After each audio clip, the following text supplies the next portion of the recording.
The Saskatchewan PNP is a very popular provincial nomination program these days. Today I will talk about SINP in detail and show you how you can use it to get the Canadian PR.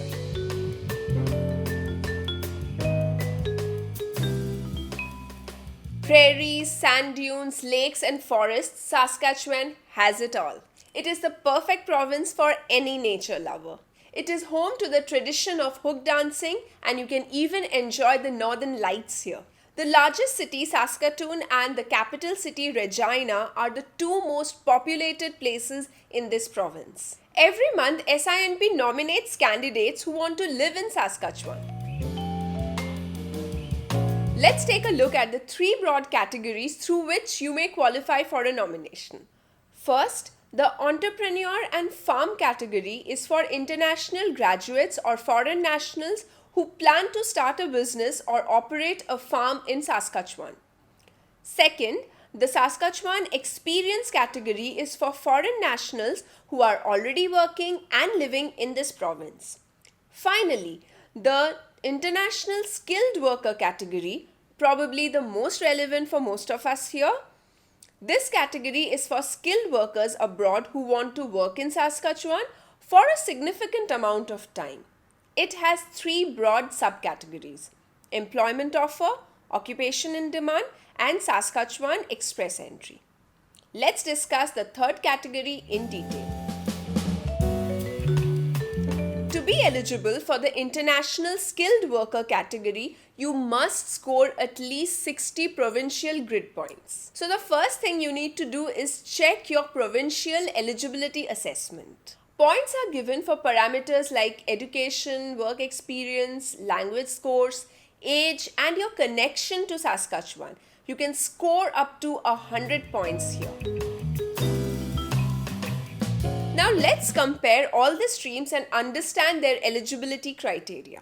You need to score at least CLB 4 for the first two categories and CLB 7 for the express entry stream.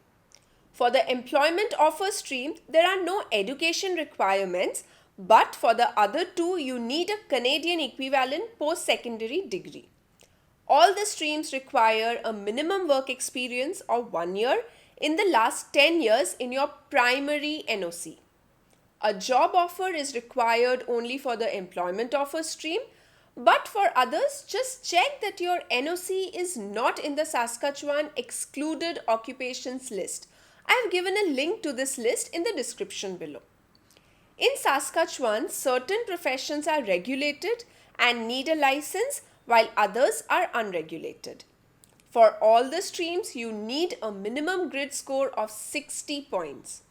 An express entry profile is not needed for the first two streams, but it is of course mandatory for the last stream.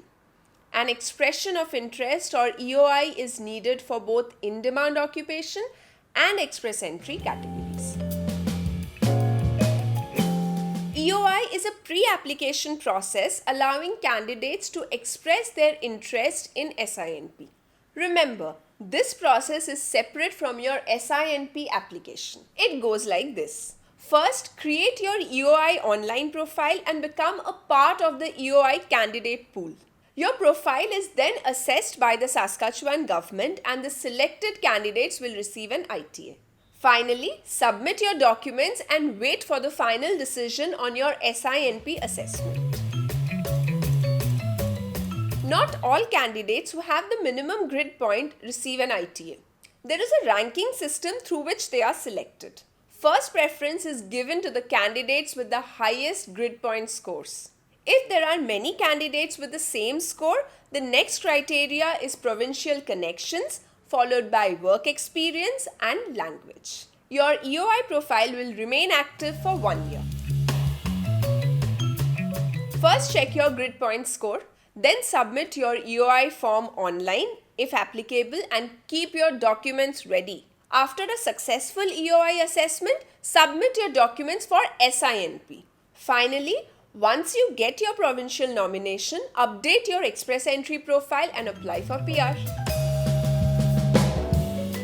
Make sure you keep a track of the excluded occupations list. That way you will remain updated about the demand for your profession in Saskatchewan. Arrange for your reference letters in advance so that you can save a lot of time and hassle. Keep settlement funds in your bank account for 3 to 6 months prior to application submission date, otherwise your application might be rejected. Once your SINP application is approved and while your PR is being processed, you can request the Saskatchewan government to give you a letter of support so that you can apply for your temporary work permit. That way you can start working and living in the province. SINP is a great way to improve your chances of getting the Canadian PR. I hope this has been a good overview of the program. Don't forget to check the links below for detailed information about each category. Next week, we will be talking about LMIA.